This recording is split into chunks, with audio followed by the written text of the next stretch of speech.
옛날 조선의 수도 한양에 이름난 정승 김대감 댁의 셋째 아들 김세송이 살고 있었습니다. 세송은 태어날 때부터 몸이 유난히 허약하여 늘 다른 아이들의 놀림감이 되곤 했습니다. 무엇이냐? 우리 세송이가 또 맞고 들어왔단 말이냐? 대체 어떤 놈들이냐? 대감마님, 영의정 대감과 좌의정 대감의 자제들인 듯하옵니다. 모식, 이놈들을 그냥... 여보, 참으세요. 괜히 아이들 일에 나섰다가 당신까지 그들에게 표적이 될까 두렵습니다. 김대감 역시 막강한 권력을 지닌 영의정과 좌의정을 상대로 섣불리 나설 수는 없었습니다. 차라리 세송이를 시골에 계신 아버님 댁으로 보내는 것이 어떻겠어요? 아내의 말에 김대감은 그것이 좋겠다고 생각했습니다. 괜한 다툼으로 자신의 정치적 입지가 좁아질 것을 우려했기 때문입니다. 부인 말대로 그럽시다. 그리하여 세송은 머나먼 시골 마을 할아버지 댁으로 보내지게 되었습니다. 오, 우리 세송이 왔구나. 어느새 이렇게 늠름한 청년이 다 되었는고. 할아버님, 그간 안녕하셨사옵니까? 그럼, 잘 있었지. 우리 강아지 어른 되는 거 보려고 이 할애비가 죽지도 않고 살아있었단다. 하! 할아버지는 손자 세송을 보자마자 한박 웃음을 지으며 무척이나 아껴주었습니다. 세송은 비록 몸은 약했지만 마음씨가 곱고 예의가 발라 누구에게나 사랑받을 아이였습니다. 그래, 내 아비와 어미는 잘 지내더냐? 네, 할아버님. 아버님과 어머님께서 할아버님께 안부를 꼭 전해달라 하셨습니다. 그래. 모두 무탈하다니 다행이구나. 그나저나 먼 길 오느라 배가 고프겠구나. 예, 순심아. 부르셨사옵니까, 나으리? 그래, 우리 손주가 배고플 테니 어서 밥상 좀 내오너라. 예, 나으리. 금방 준비하겠나이다. 자, 이리 온 이순심이가 밥 가져올 동안 마루에 올라가 한양 이야기 좀 더 들어보자꾸나. 잠시 후 여종 순심이가 정갈하게 차린 밥상을 사랑채로 가져왔습니다. 도련님, 어서 식사하셔요. 아, 그래. 고맙다. 세송은 수저를 들었습니다. 그런데 한양의 수라상보다 훨씬 더 깊고 풍부한 맛이 느껴졌습니다. 할아버님, 음식이 참으로 맛있습니다. 허, 그러냐. 내 입맛에 잘 맞는다니 다행이구나. 네, 할아버님. 한양에서 먹던 그 어떤 음식보다 훨씬 맛있습니다. 그렇다면 다행이다. 우리 집 여종 순심이라는 아이가 음식 솜씨가 아주 뛰어나단다. 아, 그럼 좀 전에 밥상을 들고 온 그 여종이 순심이입니까? 그렇단다. 그 아이 음식 솜씨가 아주 일품이지. 세송은 지금껏 이렇게 맛있는 음식을 먹어본 적이 없었습니다. 순심이가 해준 음식이 입맛에 너무나도 잘 맞았던 것입니다. 세송은 밥 한 그릇을 눈 깜짝할 사이에 비우고 한 그릇을 더 청해 두 그릇을 배불리 먹었습니다. 손자가 밥을 맛있게 잘 먹자 할아버지의 얼굴에도 웃음꽃이 피었습니다. 예, 순심아. 이리 좀 와보거라. 부르셨습니까, 나으리? 예, 순심아. 내일은 실한 놈으로 닭 한 마리 잡거라. 우리 세송이가 네가 해준 음식을 아주 좋아하는구나. 하! 분부대로 하겠나이다. 나으리. 다음 날 순심이는 토종닭을 잡아 맛깔스러운 찜닭을 만들어 올렸습니다. 세송은 순심이가 만들어 온 찜닭을 한 입 맛보고는 두 눈이 휘둥그레졌습니다. 와, 정말 맛있습니다. 할아버님. 이렇게 맛있는 요리는 생전 처음입니다. 할아버님도 얼른 드셔보십시오. 아니다.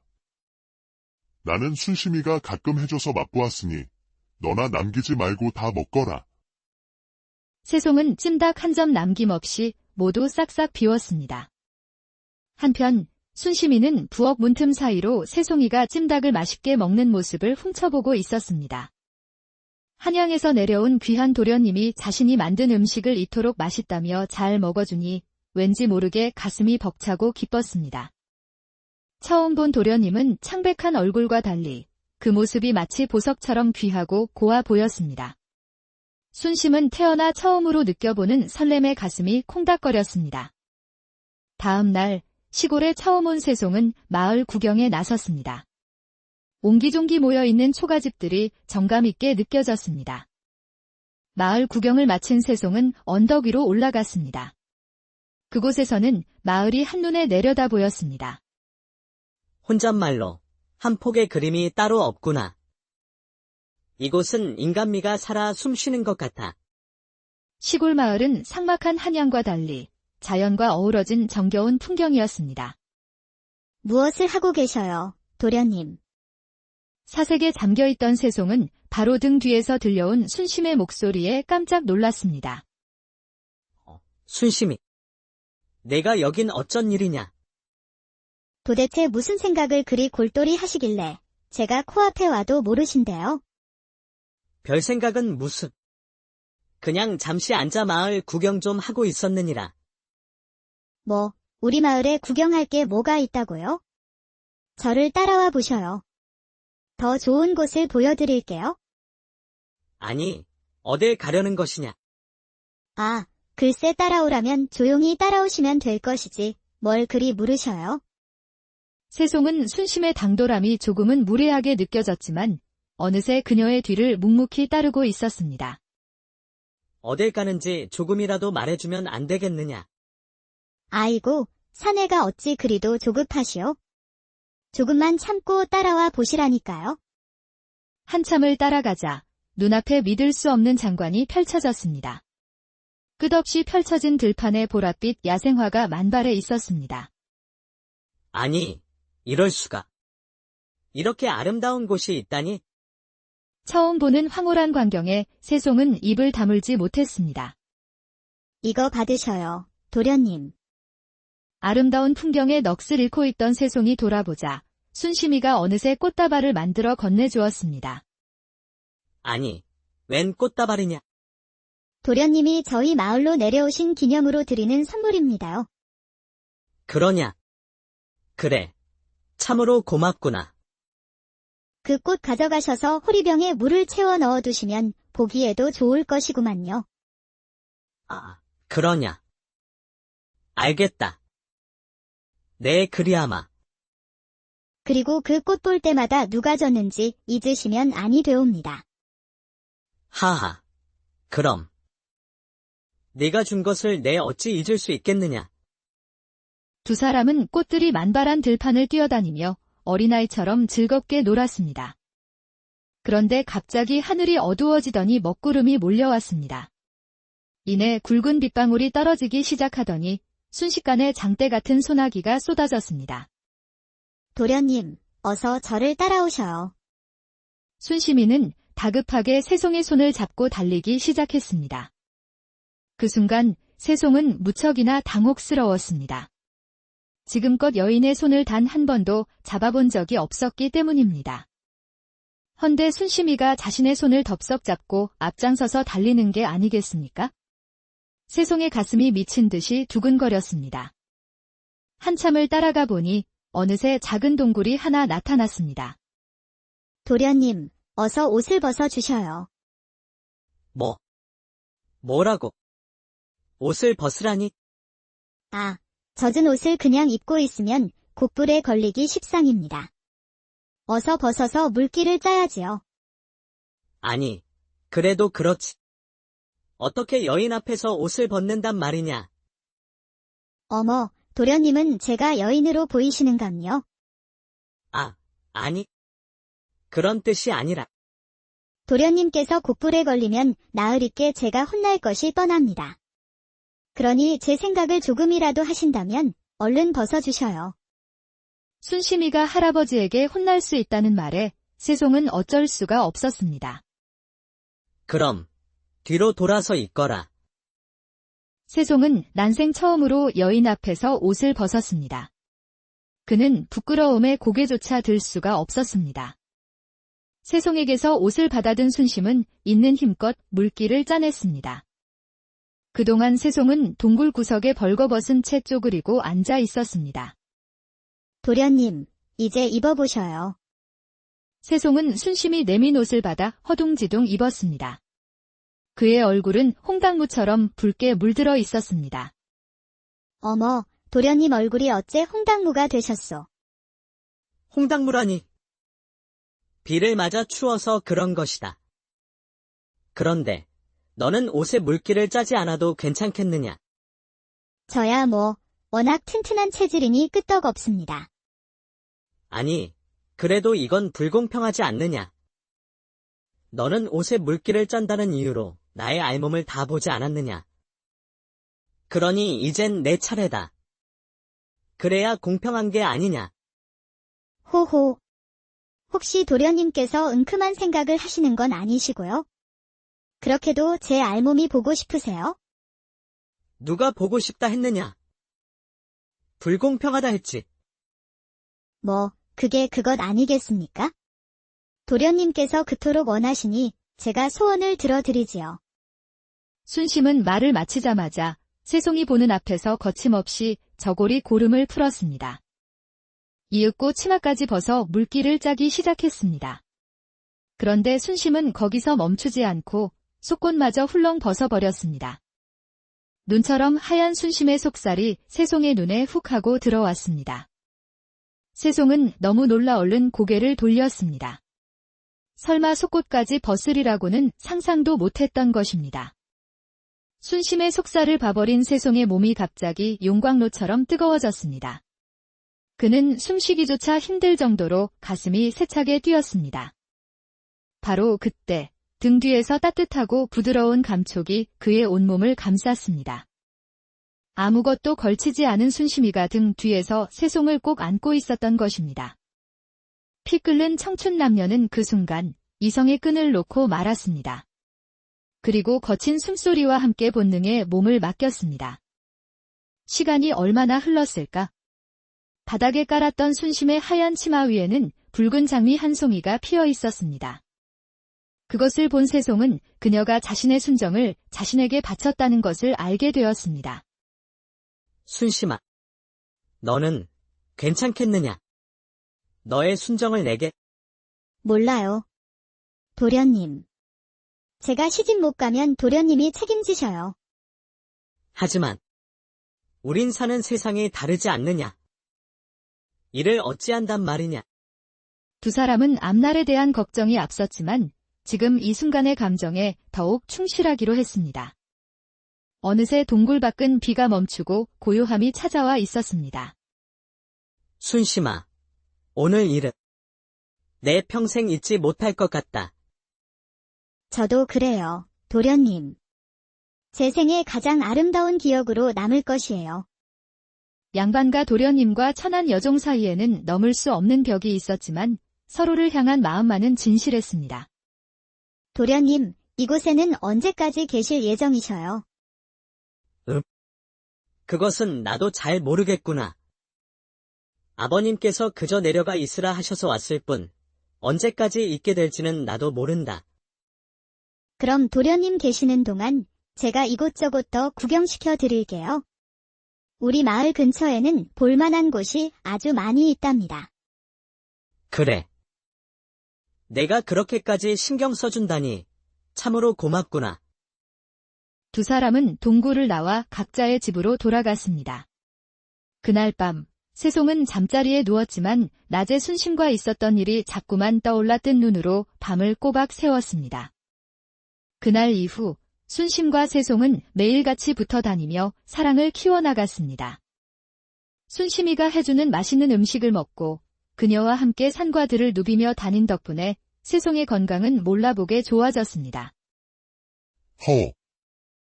세송아, 요새 내 건강이 무척이나 좋아진 것 같구나. 얼굴에 혈색이 돌아. 네, 할아버님. 모두 순심이 덕분인 것 같습니다. 그러냐? 순심이 손맛이 내게 아주 잘 맞는가 보구나. 하! 평화로운 날들이 계속되던 어느 날이었습니다. 아침 일찍 밥상을 준비하던 순심이가 갑자기 보이질 않았습니다. 할아버님, 오늘은 순심이가 보이질 않는데 혹시 어디 갔는지 아시옵니까? 글쎄다. 그 아이가 말없이 사라질 아이가 아닌데. 무슨 일이 있는 게냐? 말없이 사라진 순심이 때문에 세송은 안절부절 못했습니다. 다른 여종이 차려준 밥은 모래알을 씹는 것처럼 아무 맛도 느껴지지 않았습니다. 혼잣말로 순심이에게 정말 무슨 일이 생긴 것일까?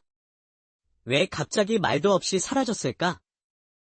다음 날 아침이 되자마자 세송은 할아버지에게 물었습니다. 할아버님, 순심이 부모님이 사는 집이 어디옵니까? 왜? 네가 직접 가보려고 하느냐? 네, 할아버님. 순심이에게 무슨 일이 생긴 것은 아닌지 제가 직접 찾아가 보려고 합니다. 허. 네가 순심이를 찾는 것을 보니 그새 정이 많이 들었나 보구나.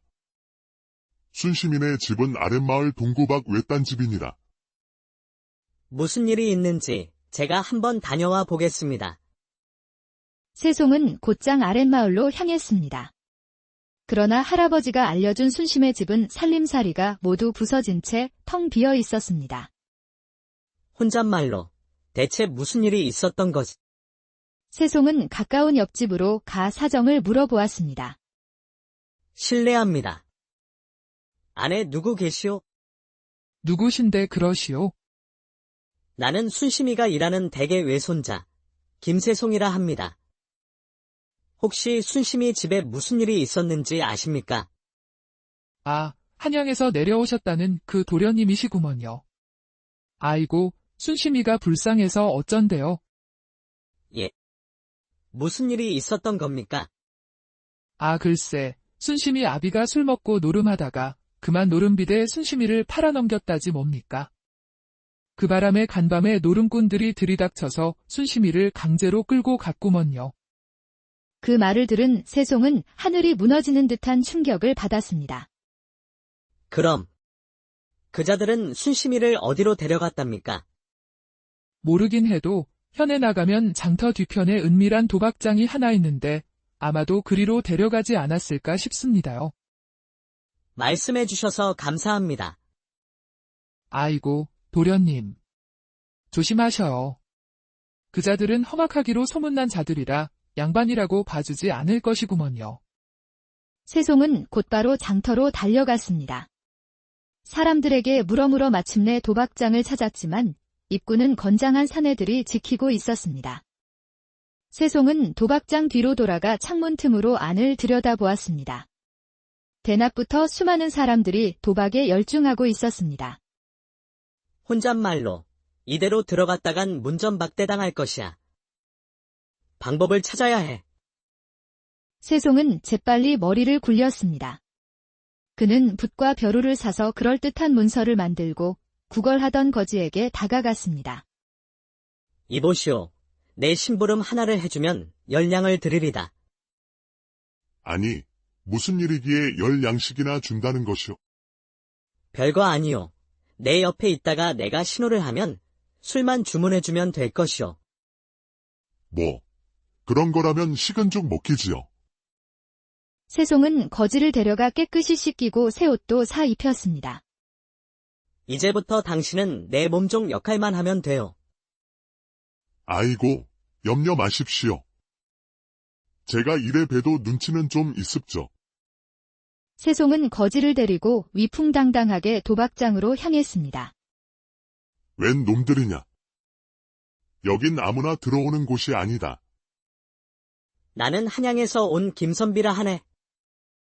자네가 내 이름을 들어봤는지는 모르겠군. 문지기가 갸우뚱거리자 세송은 품속에서 미리 준비한 가짜 문서를 꺼내 보여주었습니다. 아니, 이것은 무엇이? 이것은 10,000냥짜리 어음이다. 내 노름 미천이지. 그를 모르는 문지기는 10,000냥짜리 어음이라는 말에 깜짝 놀라 세송을 안으로 들여보내 주었습니다. 안으로 들어간 세송은 순심이를 찾아보았지만 그녀의 모습은 어디에도 보이지 않았습니다. 니를 찾으시오. 처음 보는 얼굴인데. 내가 앉을 만한 마땅한 자리를 좀 찾아보고 있어. 큰 판을 원하시오. 작은 판을 원하시오. 뭐, 적당한 판이 좋겠어. 그렇다면 나를 따라오시오. 관리인을 따라가자 별도로 마련된 방에서 몇몇이 큰 판을 벌이고 있었습니다. 이보게들. 우리 집에 처음 온 손님인데 같이들 해보시겠소. 흥, 아직 젖비린내도 안 가신 선비님 아니야. 어디 감당이나 되겠어. 그럼, 나와 단둘이 단판 승부를 내보는 것은 어떻소? 지는 사람이 이곳 사람들 전부에게 술을 사기로 하지. 하! 아직 애송이가 가니 배 밖으로 나왔구려. 좋소. 딱 한 판이요. 관리인이 패를 돌렸고 세송은 일부러 좋지 않은 패를 받았습니다. 자, 나는 육땡이요. 당신 패를 까보시오. 세송이 패를 까 보이자 도박꾼은 어이없다는 듯 웃었습니다. 흥. 일곱 끝으로 어딜 덤비겠다는 것이오. 일이 싱겁게 끝나니 재미가 없군. 하. 구경꾼들은 너무 싱겁게 끝난 판에 실망한 눈치였습니다. 예, 덕구야. 가서 술 한 항아리 사오너라. 예, 도련님. 거지는 달려가 술을 주문했고 세송이 시킨 대로 술에 몰래 약을 탔습니다. 잠시 후 공짜 술이 들어오자 도박장은 축제 분위기가 되었습니다. 예, 덕구야. 입구에 있는 문지기들에게도 술을 돌리거라. 세송은 관리인에게도 직접 술을 따라주며 환심을 샀습니다. 그렇게 시간이 얼마나 지났을까? 세송이 술에 탄 수면제 때문에 도박장의 사람들이 하나둘 깊은 잠에 빠져들기 시작했습니다. 관리인과 문지기까지 모두 잠들자 세송은 조용히 거지를 불렀습니다. 이보시오. 이곳에 잡혀온 처자가 있을 것이오. 어서 좀 찾아보시오. 알겠소. 두 사람은 사방을 뒤지기 시작했고 마침내 밖에서 자물쇠로 잠긴 방문을 하나 발견했습니다. 안에 순심이 있느냐? 나 세송이다. 자신의 목소리에 놀란 순심이가 안에서 대답했습니다. 울먹이며 도련님. 저 여기 있어요. 그래, 알았다. 잠시만 기다리거라. 어느새 거지는 연장을 찾아와 자물쇠를 부쉈습니다. 방 안에는 꽁꽁 묶여있는 순심이가 있었습니다. 순심은 세송을 보자마자 참았던 눈물을 터뜨렸습니다. 도련님. 이곳은 어찌 알고 오셨어요? 자세한 것은 나중에 말해줄 테니 어서 이곳부터 빠져나가자꾸나. 세송은 순심의 밧줄을 풀어주고 세 사람은 서둘러 도박장을 빠져나와 할아버지의 집으로 죽어라 달렸습니다. 아니, 이게 대체 어찌 된 일이냐? 할아버님, 순심이 아버지가 노름비대 순심이를 잡힌 것 같습니다. 그래서 제가 가서 순심이를 구해왔습니다. 아이고, 그놈의 자식은 아직도 정신을 못 차리고 그러고 다닌단 말이냐. 에이, 쯧쯧. 순심아, 마음고생이 심했겠구나. 저는 괜찮습니다만 어머님이 걱정됩니다. 너는 아직 밖에 나가면 위험하니 이곳에 있거라. 내가 너의 어머니를 찾아뵙고 오마. 세송은 순심의 집으로 향했습니다. 그러자 순심의 어머니가 땅바닥에 주저앉아 울고 있었습니다. 통곡하며 아이고 내 딸아 혹시 순심이 어머님 되십니까? 고개를 들며 그런데 니시오. 저는 순심이가 일하는 댁의 손자 김세송이라 합니다. 아이고 도련님이시구먼요. 그런데 어찌? 순심이는 무사하니 걱정 마시라고 전해드리러 왔습니다. 예. 그게 참말이요? 우리 순심이가 정말 무사하단 말이요? 그렇습니다. 지금 할아버님 댁에 안전하게 잘 있습니다. 아이고, 감사합니다. 아이고, 감사합니다. 도련님. 이 은혜를 어찌 갚아야 할지? 이제 안심하고 계십시오. 할아버지 댁에 있는 한, 누구도 순심이를 건드리지 못할 것입니다. 제가 지켜드리겠습니다. 집으로 돌아온 세송은 곧장 순심이가 있는 부엌으로 들어갔습니다. 도련님. 우리 어머니는 어떠셔요? 어머님께서는 잘 계신다. 내가 잘 말씀드렸더니 안심하셨어. 그 말에 순심은 세송을 와락 껴안으며 서럽게 울기 시작했습니다. 순심아, 왜 이러느냐? 할아버지께서 보시면 어쩌려고? 보시든 말든 상관없어요. 좋은 걸 어떡해요. 자신을 구해주고 어머니까지 챙겨주는 도련님의 모습에 순심은 사랑이 더욱 깊어졌습니다. 그녀는 이 남자를 절대 다른 사람에게 빼앗기고 싶지 않았습니다. 도련님, 저와 함께 아무도 없는 곳으로 멀리 떠나요. 저는 도련님 없이는 못 살 것 같아요. 뭐? 갑자기 그게 무슨 말이냐? 그냥 아는 사람 없는 곳, 어디라도 좋아요. 그곳에서 우리 함께 살아요. 갑자기 훅 들어오는 순심의 말에 세송은 무척 난처했습니다.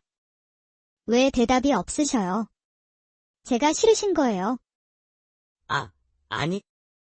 너무 갑작스러워서 당황해서 그런 것이 아니겠느냐? 저를 책임질까 봐 겁이 나서 그러시는 것은 아니고요. 이젠 안 되겠어요. 도련님은 저를 책임지셔야 합니다. 하지만 우린 어르신들의 반대에 부딪힐 것이야. 그럼 너도 무사하지 못할 것이다. 그럼 할아버님께서 허락만 해주시면 저와 혼인하실 건가요? 세송은 대답하지 못했습니다. 할아버지께서 허락해 주실 리 만무했기 때문입니다. 어서 말해보셔요. 할아버님께서 허락해 주시면 저와 혼인해 주실 수 있는지요? 순심이 쉬지 않고 다그치자 세송은 얼떨결에 대답하고 말았습니다. 그야. 할아버님 허락이 있다면 당연히 그리 해야겠지. 정말이지요?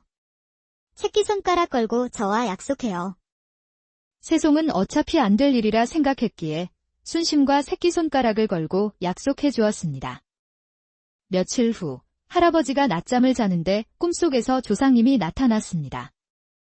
예, 종수야. 어서 일어나 보거라. 나는 내 조상이다.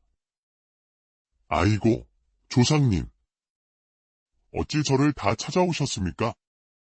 내가 우리 손주 세송이가 걱정되어 왔노라. 세송이에게는 일생에 딱 한 명의 여인만 있느니라. 헌데 이 여인을 놓치면 평생 호랍이 신세로 살게 된단다. 아니, 그럼 어찌해야 한단 말씀이십니까? 오늘 밤 보름달이 뜰 때 붉은 치마를 입은 처녀가 내 앞에 나타날 것이다. 그 처녀가 바로 세송이의 유일한 운명의 짝이니라. 그 처녀를 놓치면 세송은 평생 호라비가 되니 내 말을 꼭 명심해야 하느니라. 네, 알겠습니다. 조상님. 꿈에서 깬 할아버지는 그날 저녁 마루에 앉아 담배를 피우며 깊은 생각에 잠겼습니다. 바로 조상님이 말씀하신 보름날 밤이었기 때문입니다. 바로 그때 순심이가 마루로 다가왔습니다. 나으리, 산딸기가 탐스럽게 잘 익어서 따와봤습니다요.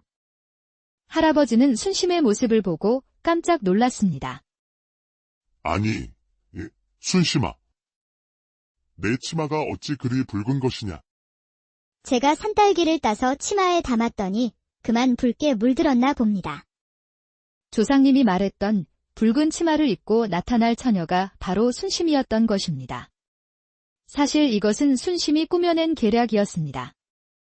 할아버지는 서둘러 세송을 불렀습니다. 세송아. 거두절미하고 너는 순심이와 당장 혼인하거라. 할아버지의 말에 세송은 깜짝 놀라고 말았습니다.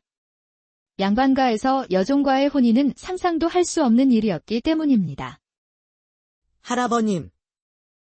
갑자기 혼인이라니요. 이놈, 왜 이리 말이 많으냐? 내가 시키는 대로 하거라. 내일 당장 둘이서 혼례부터 올리거라.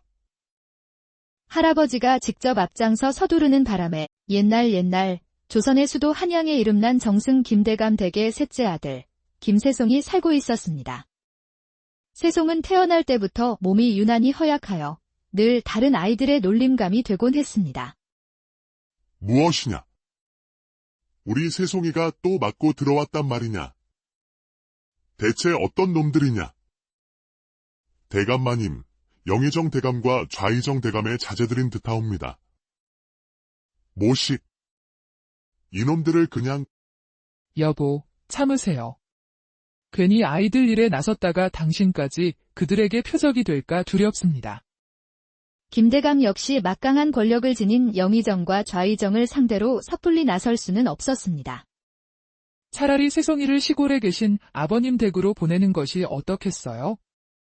아내의 말에 김대감은 그것이 좋겠다고 생각했습니다. 괜한 다툼으로 자신의 정치적 입지가 좁아질 것을 우려했기 때문입니다. 부인 말대로 그럽시다. 그리하여 세송은 머나먼 시골 마을 할아버지 댁으로 보내지게 되었습니다. 우리 세송이 왔구나. 어느새 이렇게 늠름한 청년이 다 되었는고. 할아버님, 그간 안녕하셨사옵니까? 그럼 잘 있었지. 우리 강아지 어른 되는 거 보려고 이 할애비가 죽지도 않고 살아 있었단다. 할아버지는 손자 세송을 보자마자 한박 웃음을 지으며 무척이나 아껴주었습니다.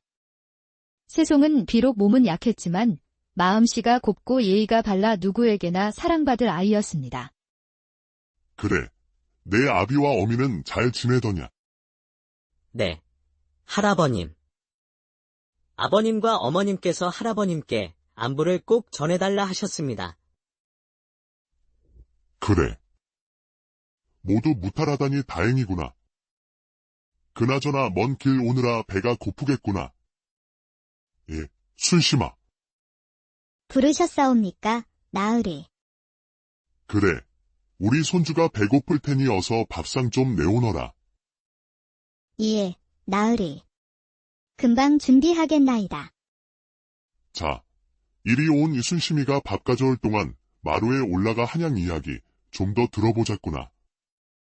잠시 후 여종 순심이가 정갈하게 차린 밥상을 사랑채로 가져왔습니다. 도련님, 어서 식사하셔요.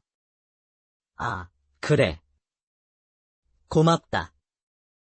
세송은 수저를 들었습니다. 그런데 한양의 수라상보다 훨씬 더 깊고 풍부한 맛이 느껴졌습니다. 할아버님, 음식이 참으로 맛있습니다. 그러냐. 내 입맛에 잘 맞는다니 다행이구나. 네, 할아버님. 한양에서 먹던 그 어떤 음식보다 훨씬 맛있습니다. 그렇다면 다행이다. 우리 집 여종 순심이라는 아이가 음식 솜씨가 아주 뛰어나단다.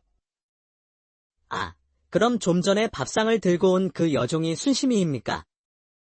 그렇단다. 그 아이 음식 솜씨가 아주 일품이지. 세송은 지금껏 이렇게 맛있는 음식을 먹어본 적이 없었습니다. 순심이가 해준 음식이 입맛에 너무나도 잘 맞았던 것입니다. 세송은 밥 한 그릇을 눈 깜짝할 사이에 비우고 한 그릇을 더 청해 두 그릇을 배불리 먹었습니다. 손자가 밥을 맛있게 잘 먹자 할아버지의 얼굴에도 웃음꽃이 피었습니다. 예, 순심아. 이리 좀 와보거라. 부르셨습니까, 나으리? 예, 순심아. 내일은 실한 놈으로 닭 한 마리 잡거라. 우리 세송이가 네가 해준 음식을 아주 좋아하는구나. 분부대로 하겠나이다. 나으리. 다음 날 순심이는 토종닭을 잡아 맛깔스러운 찜닭을 만들어 올렸습니다. 세송은 순심이가 만들어 온 찜닭을 한 입 맛보고는 두 눈이 휘둥그레졌습니다. 와, 정말 맛있습니다. 할아버님. 이렇게 맛있는 요리는 생전 처음입니다. 할아버님도 얼른 드셔보십시오. 아니다. 나는 순심이가 가끔 해줘서 맛보았으니 너나 남기지 말고 다 먹거라. 세송은 찜닭 한 점 남김없이 모두 싹싹 비웠습니다. 한편 순심이는 부엌 문틈 사이로 세송이가 찜닭을 맛있게 먹는 모습을 훔쳐보고 있었습니다. 한양에서 내려온 귀한 도련님이 자신이 만든 음식을 이토록 맛있다며 잘 먹어주니 왠지 모르게 가슴이 벅차고 기뻤습니다. 처음 본 도련님은 창백한 얼굴과 달리 그 모습이 마치 보석처럼 귀하고 고와 보였습니다. 순심은 태어나 처음으로 느껴보는 설렘의 가슴이 콩닥거렸습니다. 다음 날 시골에 처음 온 세송은 마을 구경에 나섰습니다. 옹기종기 모여있는 초가집들이 정감 있게 느껴졌습니다. 마을 구경을 마친 세송은 언덕 위로 올라갔습니다. 그곳에서는 마을이 한눈에 내려다 보였습니다. 혼잣말로 한 폭의 그림이 따로 없구나. 이곳은 인간미가 살아 숨쉬는 것 같아. 시골 마을은 삭막한 한양과 달리 자연과 어우러진 정겨운 풍경이었습니다. 무엇을 하고 계셔요, 도련님? 사색에 잠겨있던 세송은 바로 등 뒤에서 들려온 순심의 목소리에 깜짝 놀랐습니다. 순심이. 내가 여긴 어쩐 일이냐? 도대체 무슨 생각을 그리 골똘히 하시길래 제가 코앞에 와도 모르신대요? 별 생각은 무슨. 그냥 잠시 앉아 마을 구경 좀 하고 있었느니라. 뭐, 우리 마을에 구경할 게 뭐가 있다고요? 저를 따라와 보셔요. 더 좋은 곳을 보여드릴게요. 아니, 어딜 가려는 것이냐? 아, 글쎄 따라오라면 조용히 따라오시면 될 것이지, 뭘 그리 물으셔요? 세송은 순심의 당돌함이 조금은 무례하게 느껴졌지만 어느새 그녀의 뒤를 묵묵히 따르고 있었습니다. 어딜 가는지 조금이라도 말해주면 안 되겠느냐? 아이고, 사내가 어찌 그리도 조급하시오? 조금만 참고 따라와 보시라니까요. 한참을 따라가자 눈앞에 믿을 수 없는 장관이 펼쳐졌습니다. 끝없이 펼쳐진 들판에 보랏빛 야생화가 만발해 있었습니다. 아니, 이럴 수가. 이렇게 아름다운 곳이 있다니? 처음 보는 황홀한 광경에 세송은 입을 다물지 못했습니다. 이거 받으셔요, 도련님. 아름다운 풍경에 넋을 잃고 있던 세송이 돌아보자 순심이가 어느새 꽃다발을 만들어 건네주었습니다. 아니, 웬 꽃다발이냐? 도련님이 저희 마을로 내려오신 기념으로 드리는 선물입니다요. 그러냐? 그래, 참으로 고맙구나. 그 꽃 가져가셔서 호리병에 물을 채워 넣어두시면 보기에도 좋을 것이구만요. 아, 그러냐? 알겠다. 네, 그리하마. 그리고 그 꽃 볼 때마다 누가 졌는지 잊으시면 아니 되옵니다. 하하, 그럼. 네가 준 것을 내 어찌 잊을 수 있겠느냐? 두 사람은 꽃들이 만발한 들판을 뛰어다니며 어린아이처럼 즐겁게 놀았습니다. 그런데 갑자기 하늘이 어두워지더니 먹구름이 몰려왔습니다. 이내 굵은 빗방울이 떨어지기 시작하더니 순식간에 장대 같은 소나기가 쏟아졌습니다. 도련님, 어서 저를 따라오셔요. 순심이는 다급하게 세송의 손을 잡고 달리기 시작했습니다. 그 순간 세송은 무척이나 당혹스러웠습니다. 지금껏 여인의 손을 단 한 번도 잡아본 적이 없었기 때문입니다. 헌데 순심이가 자신의 손을 덥석 잡고 앞장서서 달리는 게 아니겠습니까? 세송의 가슴이 미친 듯이 두근거렸습니다. 한참을 따라가 보니 어느새 작은 동굴이 하나 나타났습니다. 도련님, 어서 옷을 벗어 주셔요. 뭐라고? 옷을 벗으라니? 아, 젖은 옷을 그냥 입고 있으면 곡불에 걸리기 십상입니다. 어서 벗어서 물기를 짜야지요. 아니, 그래도 그렇지. 어떻게 여인 앞에서 옷을 벗는단 말이냐? 어머, 도련님은 제가 여인으로 보이시는감요? 아, 아니. 그런 뜻이 아니라. 도련님께서 곡불에 걸리면 나으리께 제가 혼날 것이 뻔합니다. 그러니 제 생각을 조금이라도 하신다면 얼른 벗어주셔요. 순심이가 할아버지에게 혼날 수 있다는 말에 세송은 어쩔 수가 없었습니다. 그럼 뒤로 돌아서 있거라. 세송은 난생 처음으로 여인 앞에서 옷을 벗었습니다. 그는 부끄러움에 고개조차 들 수가 없었습니다. 세송에게서 옷을 받아든 순심은 있는 힘껏 물기를 짜냈습니다. 그동안 세송은 동굴 구석에 벌거벗은 채 쪼그리고 앉아 있었습니다. 도련님, 이제 입어보셔요. 세송은 순심이 내민 옷을 받아 허둥지둥 입었습니다. 그의 얼굴은 홍당무처럼 붉게 물들어 있었습니다. 어머, 도련님 얼굴이 어째 홍당무가 되셨소? 홍당무라니. 비를 맞아 추워서 그런 것이다. 그런데 너는 옷에 물기를 짜지 않아도 괜찮겠느냐? 저야 뭐 워낙 튼튼한 체질이니 끄떡없습니다. 아니, 그래도 이건 불공평하지 않느냐? 너는 옷에 물기를 짠다는 이유로 나의 알몸을 다 보지 않았느냐? 그러니 이젠 내 차례다. 그래야 공평한 게 아니냐? 호호. 혹시 도련님께서 은큼한 생각을 하시는 건 아니시고요? 그렇게도 제 알몸이 보고 싶으세요? 누가 보고 싶다 했느냐? 불공평하다 했지. 뭐, 그게 그것 아니겠습니까? 도련님께서 그토록 원하시니 제가 소원을 들어드리지요. 순심은 말을 마치자마자 세송이 보는 앞에서 거침없이 저고리 고름을 풀었습니다. 이윽고 치마까지 벗어 물기를 짜기 시작했습니다. 그런데 순심은 거기서 멈추지 않고 속옷마저 훌렁 벗어버렸습니다. 눈처럼 하얀 순심의 속살이 세송의 눈에 훅 하고 들어왔습니다. 세송은 너무 놀라 얼른 고개를 돌렸습니다. 설마 속옷까지 벗으리라고는 상상도 못했던 것입니다. 순심의 속살을 봐버린 세송의 몸이 갑자기 용광로처럼 뜨거워졌습니다. 그는 숨쉬기조차 힘들 정도로 가슴이 세차게 뛰었습니다. 바로 그때 등 뒤에서 따뜻하고 부드러운 감촉이 그의 온몸을 감쌌습니다. 아무것도 걸치지 않은 순심이가 등 뒤에서 세송을 꼭 안고 있었던 것입니다. 피 끓는 청춘 남녀는 그 순간 이성의 끈을 놓고 말았습니다. 그리고 거친 숨소리와 함께 본능에 몸을 맡겼습니다. 시간이 얼마나 흘렀을까?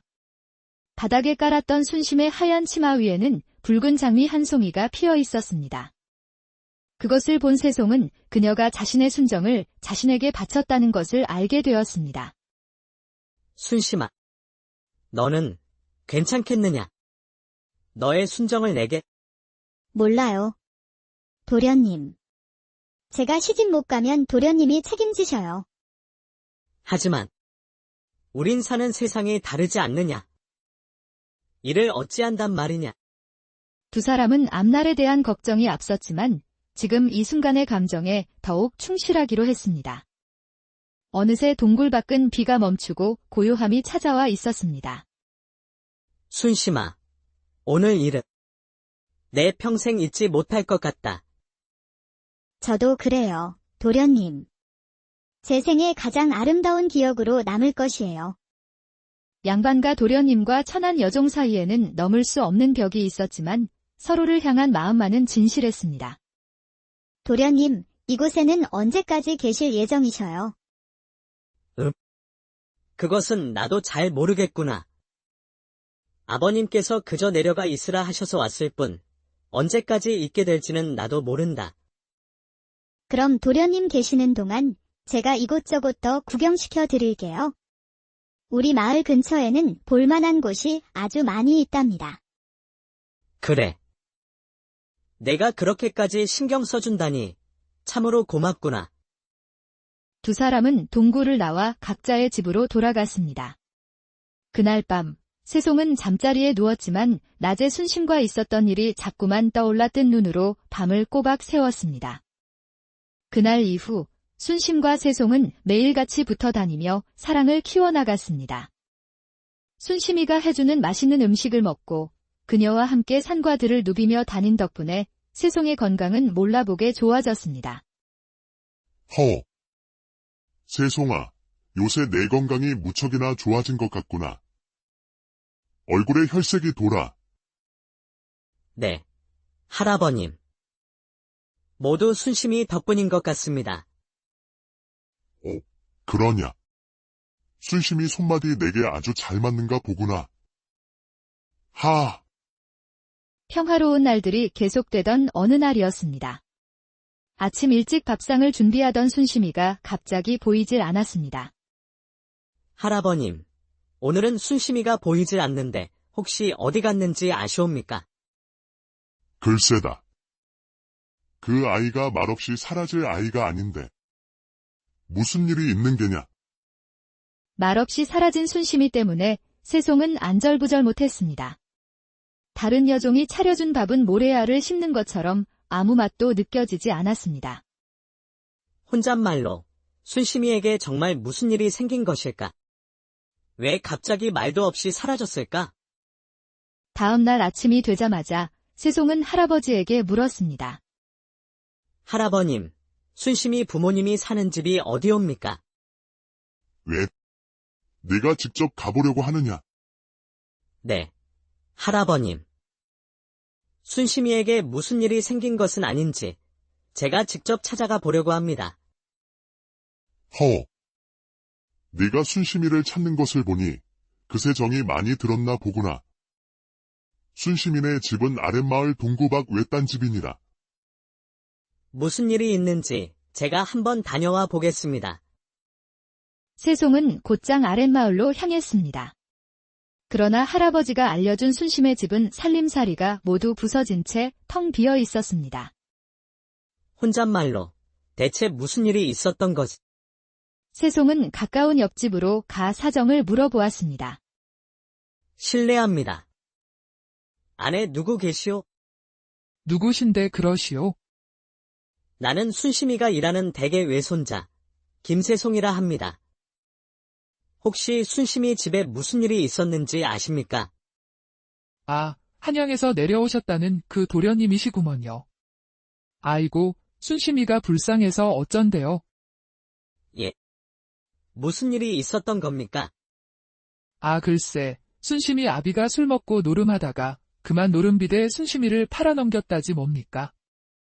그 바람에 간밤에 노름꾼들이 들이닥쳐서 순심이를 강제로 끌고 갔구먼요. 그 말을 들은 세송은 하늘이 무너지는 듯한 충격을 받았습니다. 그럼 그자들은 순심이를 어디로 데려갔답니까?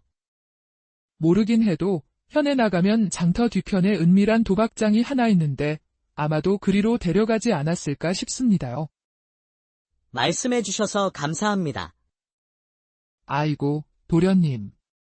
조심하셔요. 그자들은 험악하기로 소문난 자들이라 양반이라고 봐주지 않을 것이구먼요. 세송은 곧바로 장터로 달려갔습니다. 사람들에게 물어물어 마침내 도박장을 찾았지만 입구는 건장한 사내들이 지키고 있었습니다. 세송은 도박장 뒤로 돌아가 창문 틈으로 안을 들여다보았습니다.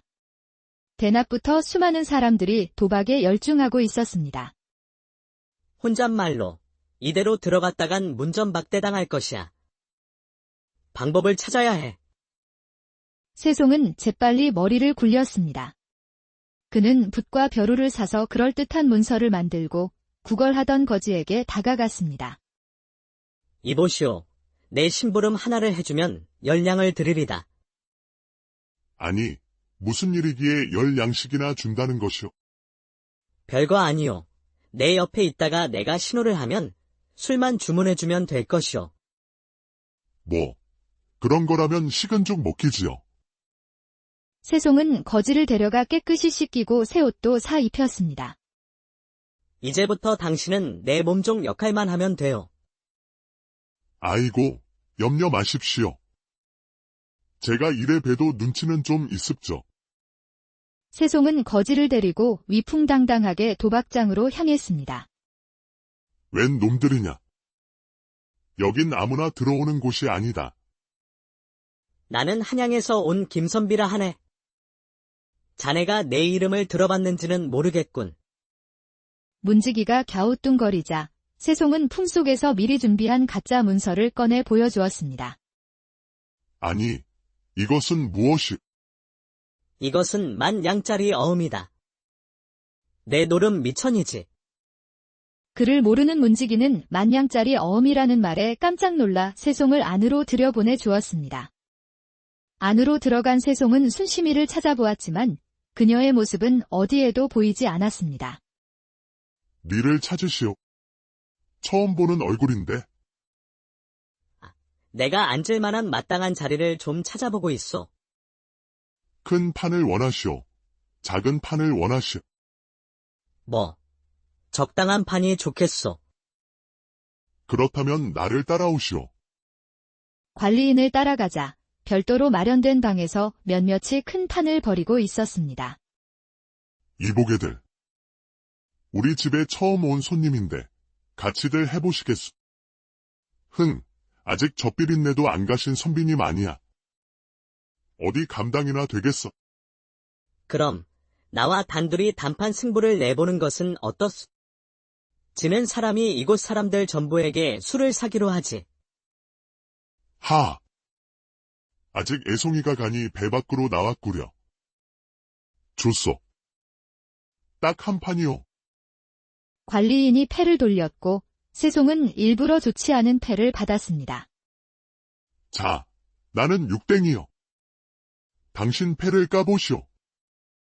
세송이 패를 까보이자 도박꾼은 어이없다는 듯 웃었습니다. 흥. 7끝으로 어딜 덤비겠다는 것이오. 일이 싱겁게 끝나니 재미가 없군. 하. 구경꾼들은 너무 싱겁게 끝난 판에 실망한 눈치였습니다. 예, 덕구야. 가서 술 한 항아리 사오너라. 예, 도련님. 거지는 달려가 술을 주문했고 세송이 시킨 대로 술에 몰래 약을 탔습니다.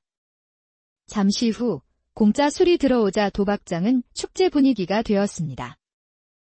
예, 덕구야. 입구에 있는 문지기들에게도 술을 돌리거라. 세송은 관리인에게도 직접 술을 따라주며 환심을 샀습니다. 그렇게 시간이 얼마나 지났을까? 세송이 술에 탄 수면제 때문에 도박장의 사람들이 하나둘 깊은 잠에 빠져들기 시작했습니다. 관리인과 문지기까지 모두 잠들자 세송은 조용히 거지를 불렀습니다. 이보시오. 이곳에 잡혀온 처자가 있을 것이오. 어서 좀 찾아보시오. 알겠소. 두 사람은 사방을 뒤지기 시작했고 마침내 밖에서 자물쇠로 잠긴 방문을 하나 발견했습니다. 안에 순심이 있느냐? 나 세송이다. 자신의 목소리에 놀란 순심이가 안에서 대답했습니다. 울먹이며 도련님. 저 여기 있어요. 그래, 알았다. 잠시만 기다리거라. 어느새 거지는 연장을 찾아와 자물쇠를 부쉈습니다. 방 안에는 꽁꽁 묶여있는 순심이가 있었습니다. 순심은 세송을 보자마자 참았던 눈물을 터뜨렸습니다. 도련님. 이곳은 어찌 알고 오셨어요?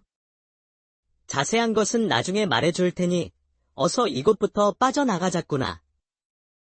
세송은 순심의 밧줄을 풀어주고 세 사람은 서둘러 도박장을 빠져나와 할아버지의 집으로 죽어라 달렸습니다.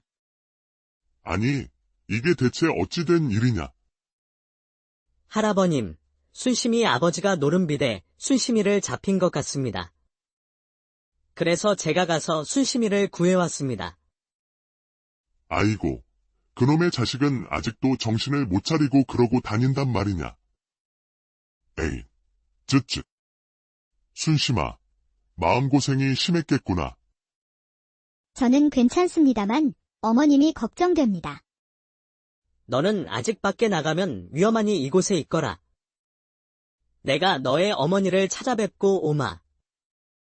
세송은 순심의 집으로 향했습니다. 그러자 순심의 어머니가 땅바닥에 주저앉아 울고 있었습니다. 통곡하며 아이고 내 딸아 혹시 순심이 어머님 되십니까? 고개를 들며 그런데 니시오. 저는 순심이가 일하는 댁의 손자, 김세송이라 합니다. 아이고, 도련님이시구먼요. 그런데 어찌? 순심이는 무사하니 걱정 마시라고 전해드리러 왔습니다. 예. 그게 참말이요? 우리 순심이가 정말 무사하단 말이요? 그렇습니다. 지금 할아버님 댁에 안전하게 잘 있습니다. 아이고, 감사합니다. 아이고, 감사합니다. 도련님. 이 은혜를 어찌 갚아야 할지? 이제 안심하고 계십시오. 할아버지 댁에 있는 한, 누구도 순심이를 건드리지 못할 것입니다. 제가 지켜드리겠습니다. 집으로 돌아온 세송은 곧장 순심이가 있는 부엌으로 들어갔습니다. 도련님. 우리 어머니는 어떠셔요? 어머님께서는 잘 계신다. 내가 잘 말씀드렸더니 안심하셨어. 그 말에 순심은 세송을 와락 껴안으며 서럽게 울기 시작했습니다. 순심아, 왜 이러느냐? 할아버지께서 보시면 어쩌려고? 보시든 말든 상관없어요. 좋은 걸 어떡해요. 자신을 구해주고 어머니까지 챙겨주는 도련님의 모습에 순심은 사랑이 더욱 깊어졌습니다. 그녀는 이 남자를 절대 다른 사람에게 빼앗기고 싶지 않았습니다. 도련님, 저와 함께 아무도 없는 곳으로 멀리 떠나요. 저는 도련님 없이는 못 살 것 같아요. 뭐? 갑자기 그게 무슨 말이냐? 그냥 아는 사람 없는 곳, 어디라도 좋아요. 그곳에서 우리 함께 살아요. 갑자기 훅 들어오는 순심의 말에 세송은 무척 난처했습니다. 왜 대답이 없으셔요? 제가 싫으신 거예요. 아니. 너무 갑작스러워서 당황해서 그런 것이 아니겠느냐? 저를 책임질까 봐 겁이 나서 그러시는 것은 아니고요. 이젠 안 되겠어요. 도련님은 저를 책임지셔야 합니다. 하지만 우린 어르신들의 반대에 부딪힐 것이야. 그럼 너도 무사하지 못할 것이다. 그럼 할아버님께서 허락만 해주시면 저와 혼인하실 건가요? 세송은 대답하지 못했습니다. 할아버지께서 허락해 주실 리 만무했기 때문입니다.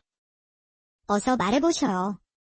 할아버님께서 허락해 주시면 저와 혼인해 주실 수 있는지요?